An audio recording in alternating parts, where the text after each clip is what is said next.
All right, so my phone just deleted my video, and if it goes the same as it usually does, it will appear again on my phone in about a week. Um, Maybe I'll have to delete more. Maybe I have to delete all my apps, and then it will appear or something.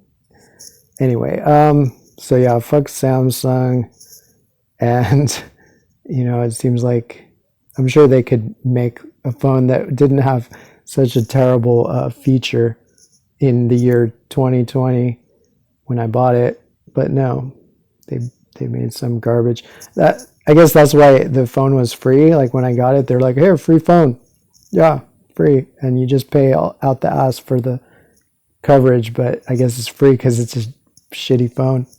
They neglected to mention that. Anyway,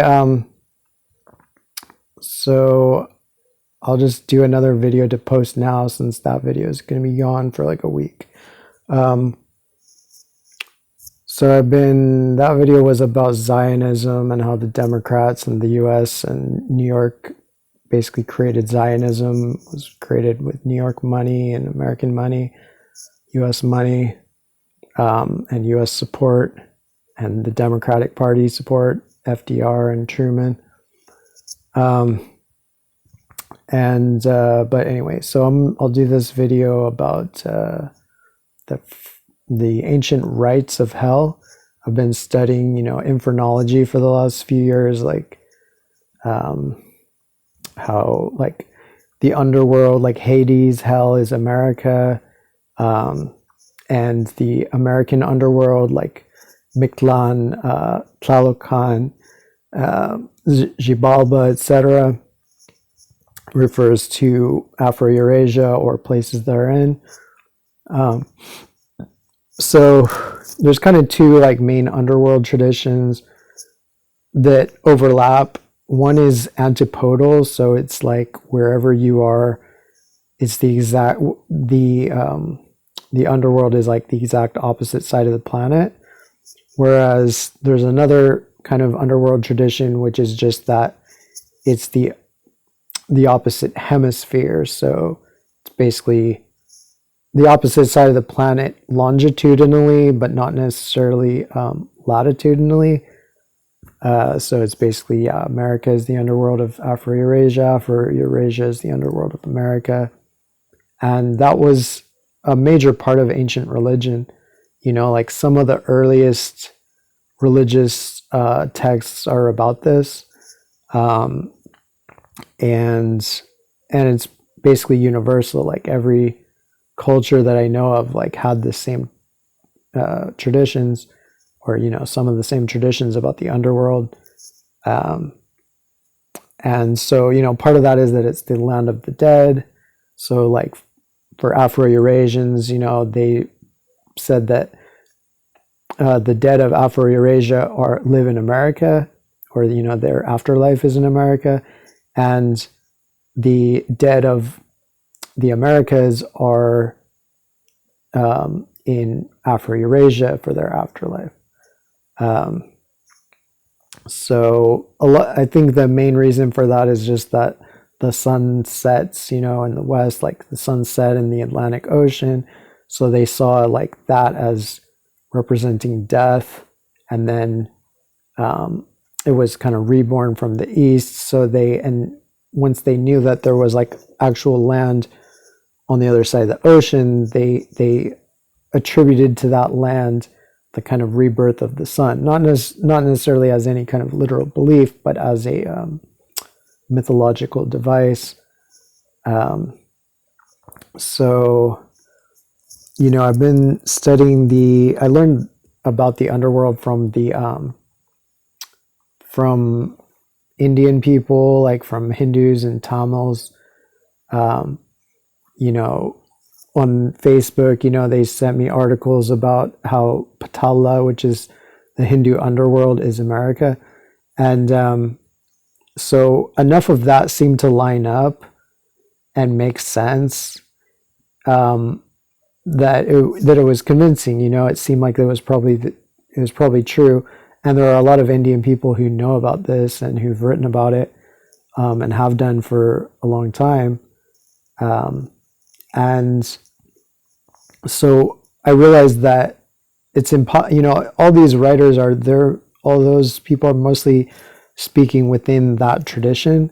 But since I knew already that the underworld tradition is virtually identical throughout the world, it would be impossible for Patala to be America, but for Hades not to be America. Like obviously if one is America, they all are, because the traditions are identical. So, for instance, like Hades is guarded by the three-headed dog Cerberus, and Patala is guarded by the dogs of Yama. There's 7 sections of Patala, just like there's 7 sections of, even in Christianity, the world and underworld are divided into 7 sections. And then I went to, I found maps of it actually from ancient Egypt that show America, show the land masses. And so it seems that this was, it's like funerary religion, but it was hugely important. I mean, like in some people kind of want to relegate it to just like, okay, that's a funerary tradition, so that's something, like for funerals or something. But what it seems to me is that no, it was not. I mean, it obviously was related to that, but it was also just simply the main religion. Like that was the main basis of religion, other than there was some other main components of ancient religion, but the underworld was one of the main components of it, and in many contexts that were totally unrelated to afterlife or anything like that, at least for humans. A lot of it was about the gods, and because the gods are the planets and the stars and the constellations, and also other things, like on Earth, like the land masses are gods, like anything that's considered immortal, like a land mass, an ocean, anything that lives longer than like people live, or than, whales live, or I don't know, like if anything is around for like hundreds of years, that's a god. And so, but a lot of the main gods are planets. I think like the Anunnaki are basically planets, like in the Sumerian tradition. Like Yama, I think, is a planet. I'm not sure, maybe Mercury or something. So Yama is like the underworld god of the Hindus, and maybe the Persians as well. So, but I recently found out that the Freemasons use the underworld, like Freemasonry is focused on the underworld as well. That's arguably its main focus. And so I think like I'm not really sure if any of the Freemasons actually understand the full implications of their rituals, but it does seem that their rituals are, at least in a sense, very ancient. And a lot of it, I think it has to do with a lot of ancient religion, mythology, etc., which is the same thing. Like religion and mythology in ancient times are the same. Religion, mythology, and science were all the same things in before Christianity. But I think a lot of it is, I've been listening to a book on tape of Hamlet's Mill, which explains how basically all the gods are stars and planets and constellations, and like, which is what Aristotle had said. I think it takes it too far. It takes Aristotle too literally, because I don't think Aristotle meant that all he. I think he probably understood that maybe the most of the gods or the more prominent gods were planets and stars, but the Hamlet's Mill writer, really interpreted that as being literal, that every single god is just in the sky. So he's wrong on that point, clearly, because there are land masses that were also gods, but he's certainly right that a lot of the main gods were planets, and he seemed to have largely reassembled, basically figured out what the original, or one of the original religious traditions was. That it seems to be that based around Saturn, I think, if I'm understanding Hamlet's Mill correctly, that Saturn, the king is identified as Saturn, and so the stories of a lot of the kings in a bunch of different, like Serbia, Iran, England, all over the place, are the same story. Like, they do the same things in these stories. So these are not like real histories. Like the King Arthur tales are not real things that King Arthur did. I mean, maybe some of them are, but most of it is referring to the motions of, I think, Saturn. And the story of King Arthur is just the same as the story of the Persian king Kai Khusrau, and like a bunch of other stories like that. Down to a lot of the most quote unquote, distinctive details, they're found throughout all these other traditions. And so, like, part of that is there's like, I think it's maybe that as Saturn crosses through, passes across like different constellations, that he becomes those constellations.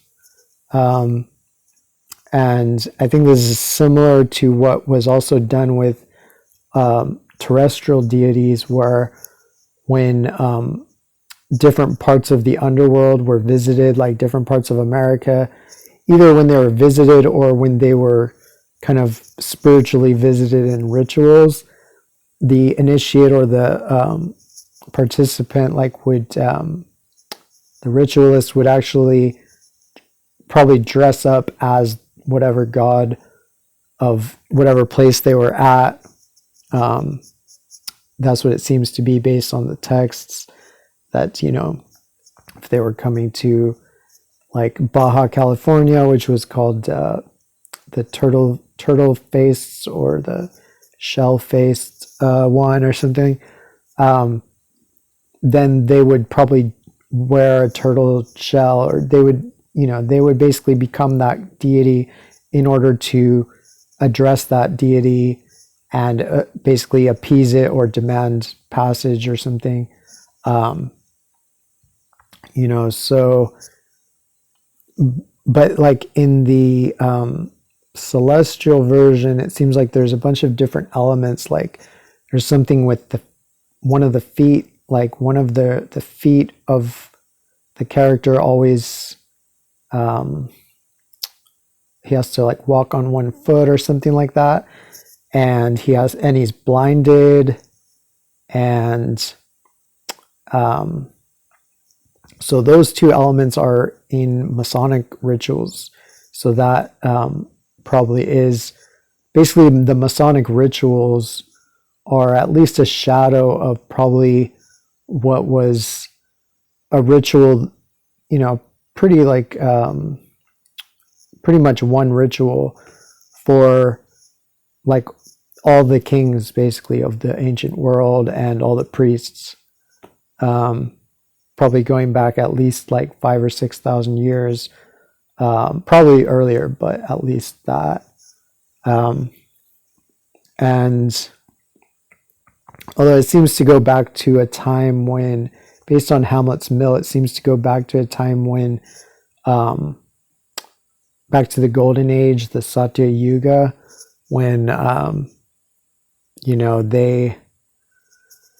I think that was when um, Saturn was situated differently somehow, like, because now I think, planets can fall into the underworld or the world. But when a planet falls like decisively into the underworld to where you can't see it basically in the night sky, like ever, or very rarely or something like that, then that becomes an underworld god. It's no longer a god of heaven, quote unquote, or god of high heaven. It's the god of the heaven below. And so it seems that when this tradition began, or it's based on a time at least when Saturn was on the Afro-Eurasian side, but then I think maybe, I don't know if it's connected to the end of that age, the Golden Age, but somehow it became either associated with the underworld or somehow it fell from its height in the pantheon. So, like there's, but like, and also in the Masonic story, in the Masonic ritual, the initiates are deprived of all their precious metals before they go into the underworld, like in the Masonic lodge, like they're kind of symbolically going into the underworld. But first they are, like a blindfold is put on them, and one of their pant legs is like, rolled up so that like one of their feet is maybe barefoot. So I think again that relates to the ancient tradition of the Saturn being blinded and then having to walk on one foot or something like that. But then the other thing, when they have to, when the Masons take all the precious metals from the ritualist, the initiate, before he goes into the underworld, that's pretty much identical to the tradition of Inanna, which is like one of the oldest written traditions about the underworld. And Inanna is like Venus, and when she goes to the underworld to visit her sister Ereshkigal, she stops at the first gate of the underworld, which is called Gonzer, I think. And so that's probably either the Alaskan Peninsula or Baffin Island or like the Falklands. But anyway, when she goes, like there's 7 levels of the underworld, there's 7 hells. And so she goes to each gate, which is a funny thing because people talk about the gates of hell, but then they forget why the gates are plural, because it's not just like the 2 gates, like the 2 doors. And like, no, that's like doors. Like gates, plural, means like separate entrances. There's 7 gates of hell. And at each gate, she's deprived of, what are called the emblems of authority. And these include precious metals like a golden ring, and some gems and stuff like that. So this idea of that before you go into the underworld, you have to remove precious metals, etc. That's at least 5,000 years old, it seems, and that's still practiced by the Freemasons. And I'm very curious, honestly, if the Freemasons really understand the significance of a lot of this, because there's millions of people that follow ancient underworld traditions without knowing what they mean. Whether it's Christians, pagans, Muslims, Jews, Hindus, whatever. A lot of them are still like connected to these ancient traditions, but they don't realize that it has to do with actual places on the earth. They think it's either symbolic or it's something inside the earth, or sometimes they even think it's something, some kind of like extraterrestrial thing that's like beneath the earth, quote unquote, like some planet or realm in space. So I'm very curious if the Freemasons, there's got to be some of them that have known, because I mean, people have written that about the underworld being America for a while. I mean, like the publisher of the biggest newspaper in Africa wrote a book about that, explaining that the underworld is America.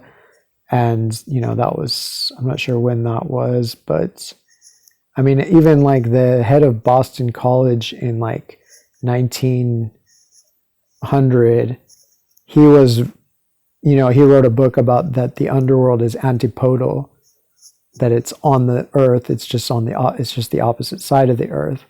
I mean, he still kind of muddied the waters by trying to say that it was south, like as if the underworld was like Antarctica or some bullshit. But, enough people were close enough to the truth that I think there were probably some Freemasons that probably knew, but the big question is how many, and like, is there a general knowledge of it, at least in the higher degrees? Do they know?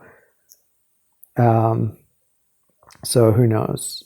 Like, I'll try to find out somehow.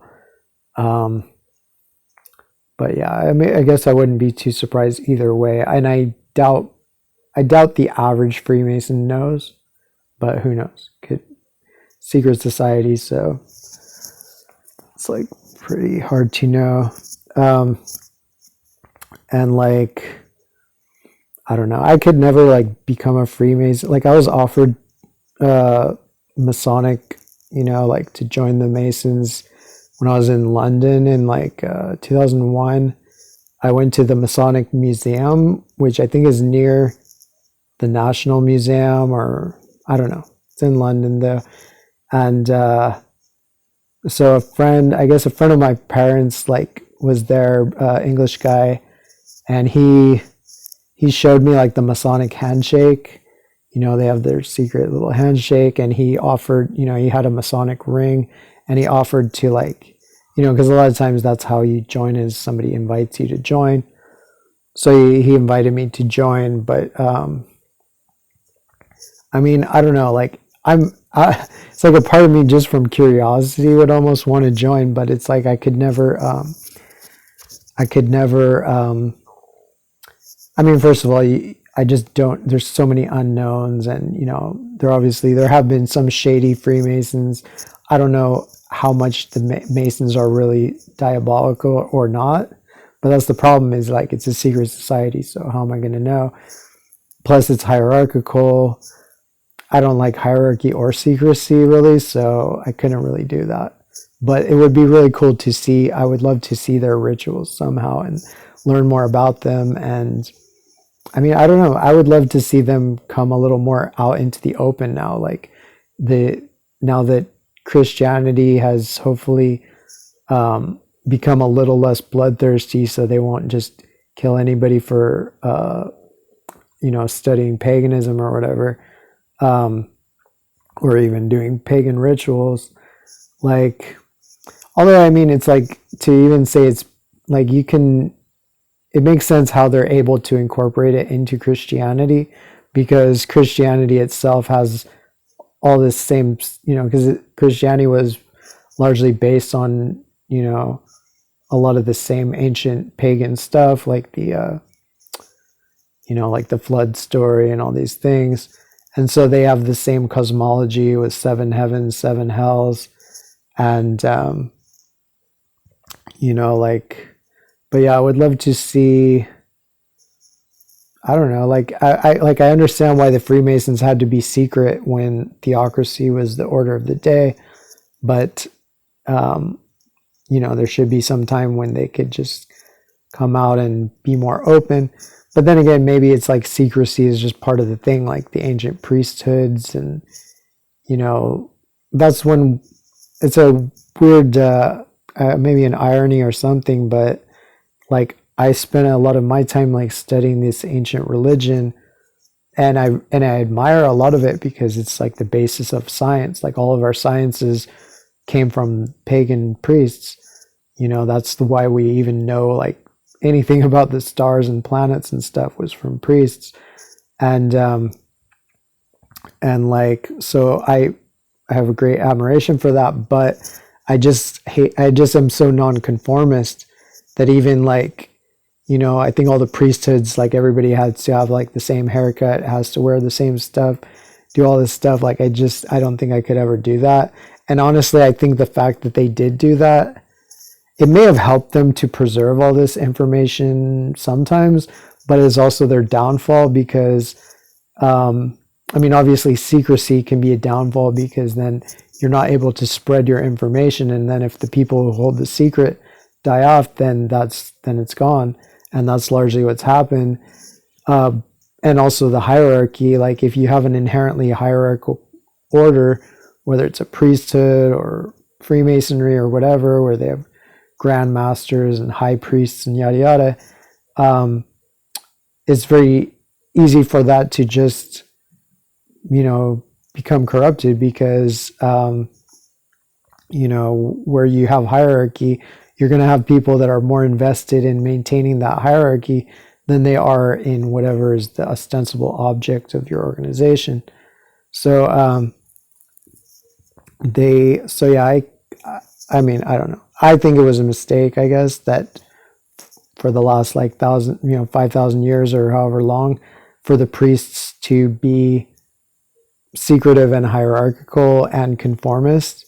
Like I would love to see like a, I don't know if a priesthood but just like people with this knowledge and maybe even try to recreate some of these rituals, but without the kind of like, cultish conformity and hierarchy and secrecy. Because it's natural that, you know, like if you're hierarchical, I mean, in some ways this stuff, it made them a better secret society. Like when Christian governments and like Nazi and tanky governments were going against them, they could use their secrecy and hierarchy to maintain, you know, to protect themselves. But if that's just the permanent way of things, I mean, there's a natural hierarchy in knowledge if that's, you know, if they're dealing in knowledge, but having these rigid things of like master and non-master, and I don't know, it just seems like there's just so many scumbags who like love to, you know, be the master and be over somebody, that just giving any like opportunity for that is like a recipe for disaster. And it's just gonna, I think, like always tend towards, I mean, it just makes sense to me how the priests were,